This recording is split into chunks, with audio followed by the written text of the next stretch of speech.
सवाल दिया है एक साइन वेव का आरएमएस मान 100 एम्पीयर है, तो इसका अधिकतम मान कितना होगा। हम जानते हैं आई आर एम एस बराबर आई एम बटा के करड़ी में 2, यानी मैक्सिमम करंट का मान हो जाएगा करड़ी में 2 गुणा के 100, यानी कि 141 ampere. A 50 hertz AC voltage is measured with a moving iron voltmeter and a rectifier type AC voltmeter connected in parallel. If the meter readings are V1 and V2 respectively, and the meters are free from calibration error, then the form factor of the AC voltage may be estimated as। हम जानते हैं कि moving iron voltmeter RMS value को मापता है जिसका मान V1 है, तथा जो रेक्टिफायर टाइप इंस्ट्रूमेंट होता है वह एवरेज वैल्यू को नापता है जिसका मान V2 है। तो देखिए हम जानते हैं कि फॉर्म फैक्टर बराबर होता है आरएमएस वैल्यू बटा के एवरेज वैल्यू।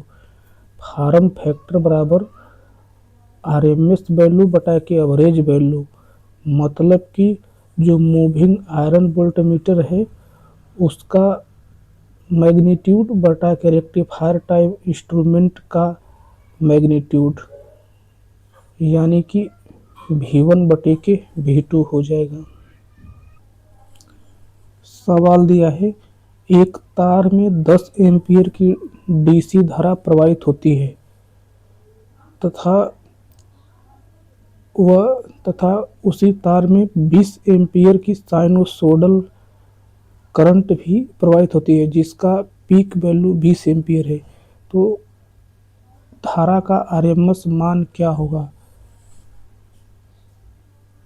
सवाल दिया the RMS value of the current in a wire which carries A DC current of 10 ampere and A sinusoidal alternating current off peak value 20 ampere. तो देखिए यहाँ पे होता है आई आर एम एस बराबर हो जाएगा करड़ी में डीसी करंट का स्क्वायर प्लस एसी करंट के पीक वैल्यू का स्क्वायर, मतलब कि करड़ी में 100 प्लस 20 बटे में करड़ी में 2 का होल स्क्वायर, यानी 100 प्लस 200, मतलब कि 17.32 एम्पियर आ जाएगा। सवाल दिया है two sinusoidal EMF are given as E1 बराबर A sine omega t plus pi by 4 and E2 बराबर B sine omega t minus pi by 4। The phase difference between the two quantities in degree is. देखिए यहाँ पे 2 wave form दिया गया है और phase difference पूछा है, तो हम जानते हैं कि कोई स्टैंडर्ड समीकरण जैसे E1 बराबर A sine omega t plus phi हो तथा दूसरा standard wave B sine omega t plus phi हो, तो उन दोनों के बीच में का फेज डिफरेंस हो जाता है फाई 1 माइनस फाई 2, यानी कि यहाँ पे हो जाएगा पाई बाई 4 माइनस कोष्टक में minus pi by 6। Pi by 4 का मान 45 अंश, पाई बाई 6 का मान 30 अंश, दोनों को जोड़ देंगे तो 75 अंश आ जाएगा। सवाल दिया है which of the following statement pertains to register only, they can dissipate desirable amount of power. देखिए resistance dissipate a desirable amount of power, capacitor they oppose the sudden change in voltage across it, inductance they oppose the sudden change in current through it। मतलब कि जो capacitor होता है वह voltage परिवर्तन का विरोध करता है, इंडक्टेंस जो होता है वह करंट चेंज का विरोध करता है। सवाल दिया है the current wave form as shown in the figure is applied in a pure resistor of 10 ohm. What is the power dissipated in the resistor? मतलब कि यहाँ पे एक रजिस्टर में जो करंट फ्लो हो रही है उसके वेव को दिखाया गया है। जो करंट फ्लो हो रही है वह ट्रेंगुलर फॉर्म में फ्लो हो रही है तथा हम जानते हैं किसी भी रजिस्टर के अंदर डिसिपेटेड पावर का फार्मूला P बराबर होता है आई आर एम एस का स्क्वायर इंटू आर। तो देखिए यहाँ पे जो आई का पीक वैल्यू है वह 9 एम्पियर है। तो यहाँ से आई आर एम एस बराबर हो जाएगा आई एम बटा के कड़ी में 3, क्योंकि देखिए ट्रेंगुलर वेव का जो आर एम एस मान होता है आई एम बटा के कड़ी में 3, यानी यहाँ हो जाएगा 9 बटा में कड़ी में 3, मतलब कि 3 कड़ी में 3 एम्पियर। अब देखिए पावर बराबर हो जाएगा 3 कड़ी में 3 का होल स्क्वायर गुणे के 10 यानी 270 वाट। सवाल दिया है purely inductive circuit takes power from the AC mains when applied voltage decreases but current increases. देखिए purely inductive circuit takes power from the AC mains when the current through the inductor is increasing. This is because in an inductive circuit the voltage leads the current by 90-degree.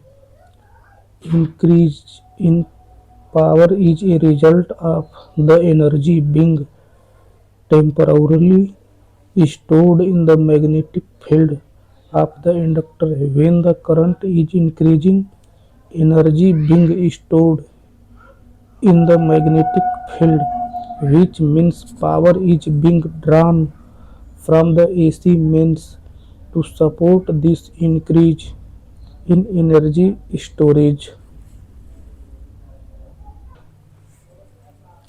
देखिए option first, when both the applied voltage and current increase, it indicates that the circuit is inductive, but it does not necessarily mean that power is being consumed from the AC mains. The power factor needs to be considered to determine power flow.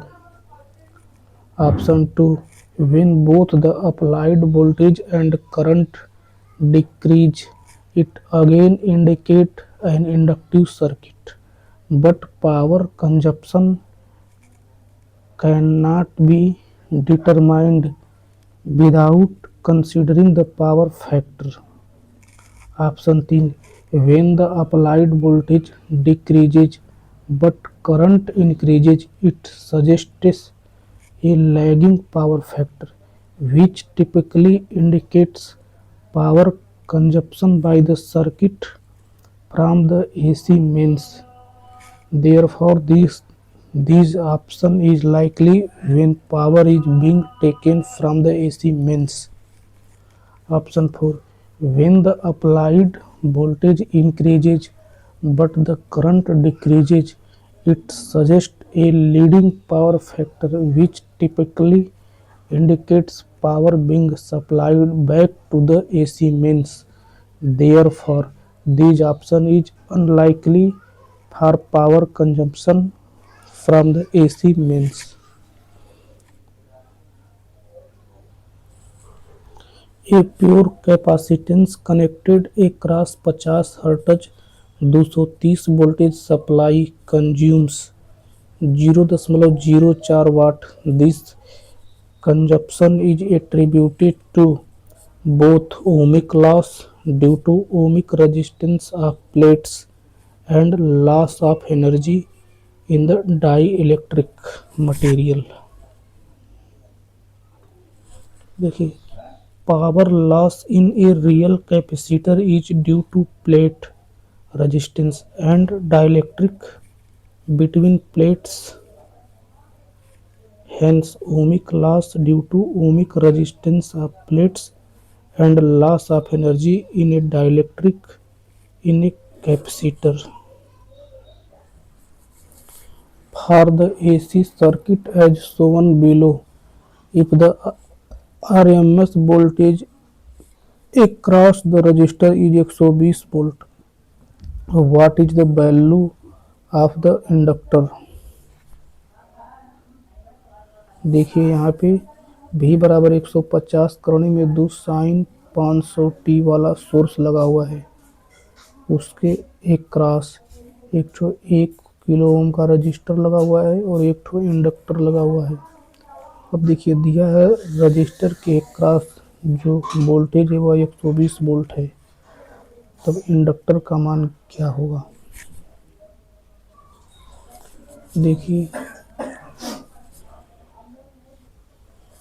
देखिए यहाँ पे जो source है उसका voltage का instant value 150 करोड़ी में 2 sign 500 T है, अर्थात कि यहाँ पे जो पीक वोल्टेज का मान है वो 150 करोड़ी में 2 है, तो इसका आरएमएस वोल्टेज 150 करोड़ी में 2 बटा के करोड़ी में 2 यानी 150 वोल्ट होगा।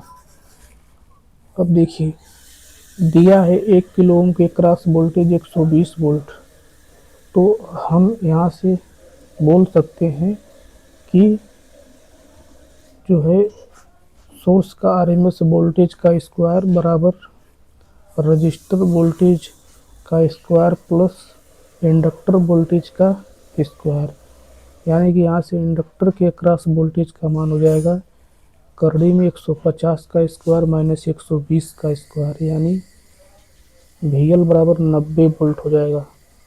अब देखिए जब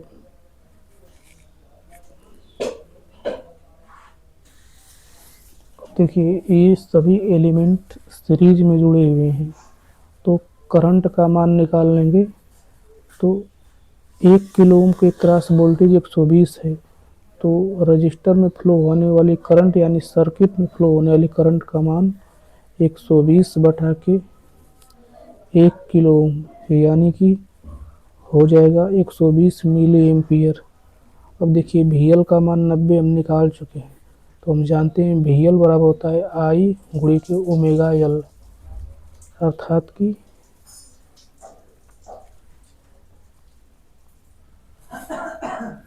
अब देखिए यहाँ देखिए हम जो वोल्टेज का इंस्टेंट फार्मूला है वो हम जानते हैं V बराबर VM साइन ओमेगा टी होता है, यानी ओमेगा का मान 500 है, तो देखिए यहाँ से L का मान हो जाएगा 90 बटा के 0.12 गुणे के 500 यानी 1.5 Henry.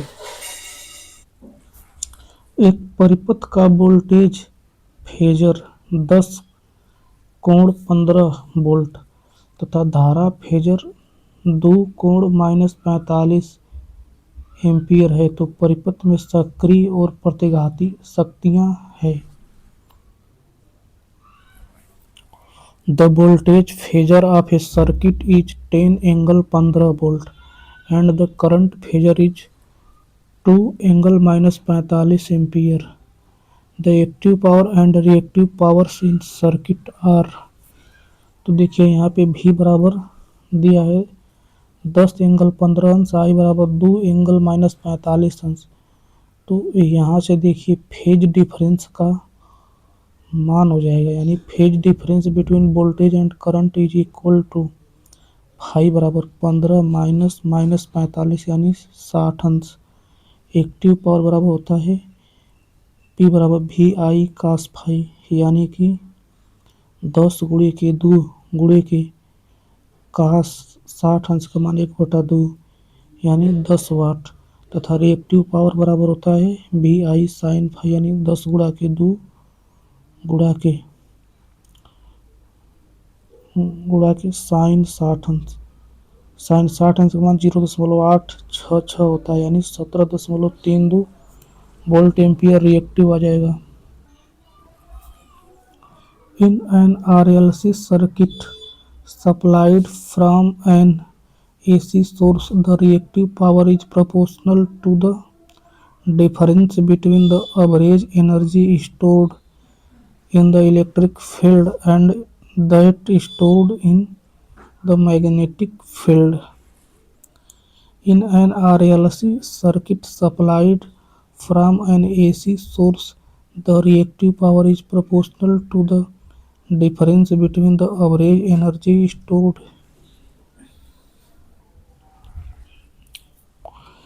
difference between the average energy stored in the electric field that is stored in the magnetic field. In an RLC circuit supplied from an AC source, the reactive power is proportional to the difference between the average energy stored in the electric field and that is stored in the magnetic field. Therefore, the correct option is the difference between that average energy stored in the electric field and that is stored in the magnetic field. An RLC circuit consists of a resistor R and an inductor L and a capacitor C. When AC voltage is applied to such a circuit, current flow through the circuit and both the inductor and capacitor store energy in their respective electric and magnetic field.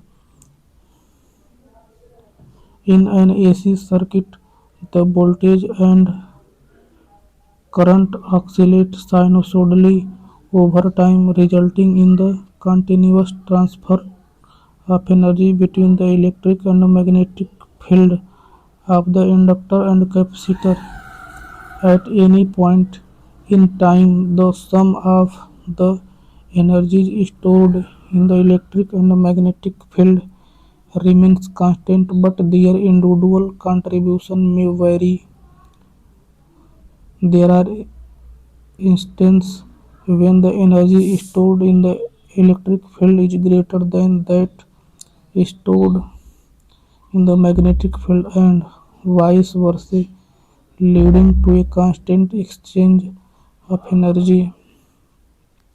The reactive power is proportional to the difference between the average energy stored in the electric field and that stored in the magnetic field. This is because the instantaneous exchange of energy between these fields result in a power flow that alternates between positive and negative values over a complete cycle. In summary, the reactive power in an RLC circuit supplied from an AC source is a result of the difference in the average energy stored in the electric and magnetic field of the circuit's inductor and capacitor. This power doesn't perform useful work but affect the overall power factor and system stability. In gases, the flow of current is due to electron, positive ion and negative ion. Ohm's law help to calculate the power efficiency, current voltage and resistance of an element of an electrical circuit. Limitation of Ohm's law. Ohm's law is not applicable to unilateral network. Unilateral network allow the current to flow in one direction. Such types of network consist of elements like a diode, transistor, etc. Ohm's law is also not applicable to nonlinear elements. Nonlinear elements are those which do not have current exactly proportional to the applied voltage. That means the resistance value of those elements change for different value of voltage and current. An example of a nonlinear element is thyristor. Ohm's law is also not applicable to vacuum tube. Valence electrons are responsible for the electrical conductivity of an element. All metallic substances are a good conductor of electricity. It has less than 4 electrons in its outermost shell. That means it has less than 4 valence electrons. सवाल है, the insulation resistance of a cable of length 10 kilometre is 1 mega ohm for a length of 100 kilometre of the same cable the insulation resistance will be. The insulation resistance of a cable are बराबर rho बटा के 2 pi L into L N capital R बटा के small r. Insulation resistance is inversely proportional to length, अतः यहाँ हो जाएगा R1 बटे के R2 बराबर L2 बटे की L1। तो यहाँ से R2 बराबर हो जाएगा R1 गुणे की L1 बटे की L2 यानी 1 गुणे की 10 बटा की 100 यानी 0.1 mega ohm. Which of the following does not uses heating effect of electric current? Electric furnace, electric iron, gassier works by using heating effect. The vacuum cleaner does not use heating effect. Active element. This is a component which supplies the energy to the circuit. These have an ability to control the flow of charge. Examples: battery, voltage source, current source. Passive element. These are the components which can only receive energy but cannot supply. These elements can absorb or dissipate or store the energy. Do not need any form of electrical power to operate. Not able to control the flow of charge. Cannot amplify, oscillate or generate an electrical signal. Example: resistor, inductor, capacitor. A network has 4 nodes and 3 independent loops. What is the number of branches in the network? For any circuit or network, M बराबर B minus N plus 1, where M number of mesh मतलब कि number of independent loop, B number of branches, N number of nodes. तो यहाँ पर हो जाएगा B बराबर M plus N minus 1 यानी 3 प्लस 4 माइनस 1 यानी 6 ठो। An ideal voltage source should have zero source resistance. Practical voltage source. A practical voltage source consists of an ideal voltage source Vs in series with internal resistance Rs as follows. An ideal voltage source and a practical voltage source can be represented as shown in the figure. Ideal voltage source, practical voltage source. Time constant. The time required in a circuit as voltage or current to rise or fall approximately 0.632 of the difference between its old and new value equals in second to the capacitance of the circuit in farads multiplied by its resistance in ohms. T बराबर RC, where T is time constant, R is resistance, C is the capacitance. देखिए source transformation N, the source transformation of a circuit. A voltage source can be transformed into the current source, and a current source can also be transformed into the voltage source. According to source transformation technique, a voltage source series resistance combination is equivalent to current source parallel resistance combination if and only if there. देखिए voltage source to current source, यदि voltage source में voltage V हो तथा resistance R हो तो इसको current source में change करने पर जो करंट होगा वह V बटे के R होगा तथा इसके पैरेलल में R रेजिस्टेंस लगेगा।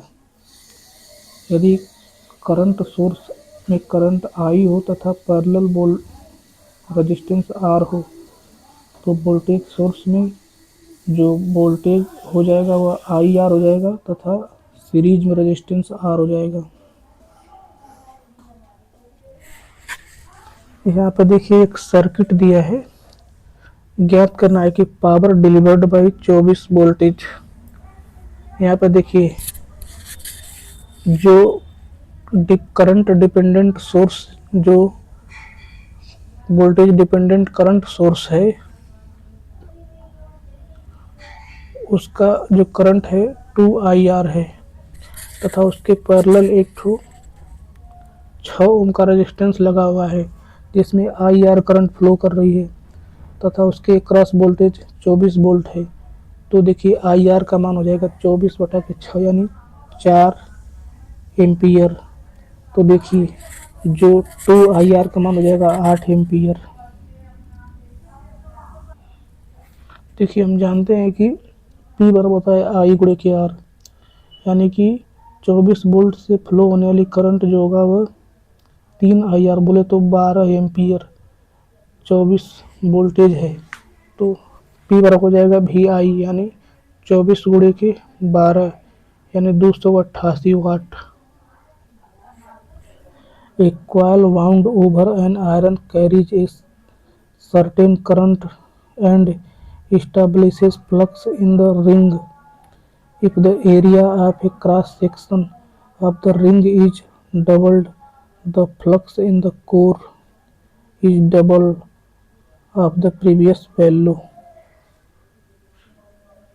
देखिए B बराबर है 5/A। Flux, magnetic flux is a measurement of the total magnetic field which passes through a given area। 5 बराबर B गुणे के है।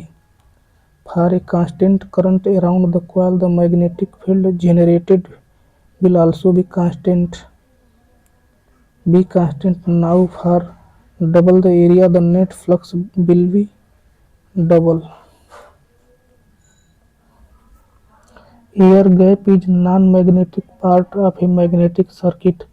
It increases the value of magnetizing current and lowers the achievable flux density. Thus, it prevents the saturation of the magnetic circuit।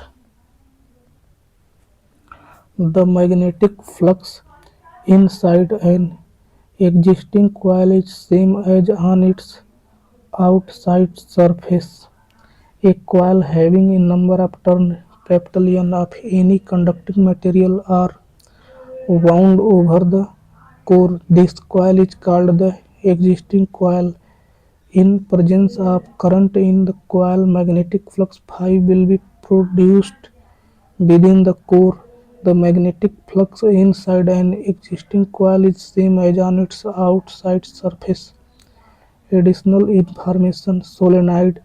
A solenoid is a conducting wire wound into coils of many turns forming a cylindrical shape such that its diameter is less compared to its length। Each turn of the coil is treated as a closed circular loop, hence the magnetic field produced from it is considered as the produced by a circular current carrying conductor। Solenoid B बराबर mu node into N into I, where N number of turn per unit length, I current in the solenoid, and mu node absolute permeability of air or vacuum। The field lines due to current in a circular loop are as follows: it acts as a magnet when a supply is given to it। When polarity change, then the north-south alignment also changes by exertions। The magnetic field inside the solenoid is uniform। Magnetic field line outside the solenoid are straight and parallel to the axis। Two current-carrying conductors attract each other when the current is in the same direction and repel each other when the current are in the opposite direction। Force per unit length on conductor F/L बराबर mu zero upon 2 पाई I1 I2 बटे के D. It satisfies Newton's third law. Faraday's law, Faraday's first law of electromagnetic induction states that whenever a current is placed in a varying magnetic field, EMF is produced, which is called induced EMF. If the conductor circuit is closed, the current will also circulate through the circuit, and this current is called induced current. Faraday's second law of electromagnetic induction states that the magnitude of EMF induced in the coil is equal to the rate of change of flux that linkage with the coil. The flux linkage of the coil is the product of a number of turns in the coil and the flux associated with the coil. देखिए Lenz's law states that induced electromotive force with different polarities induced a current whose magnetic field opposes the change in magnetic flux through the loop in order to ensure that original flux is maintained through the loop when current flow in it. In simple words, it can be stated that induced EMF opposes in the conductor the cases of its production. A 500 kilovolt ampere transformer has constant losses of 500 watt. A 500 kVA transformer has constant losses of 500 watt and copper loss at full load of 2000 watt. Then at what load is the efficiency maximum? देखिए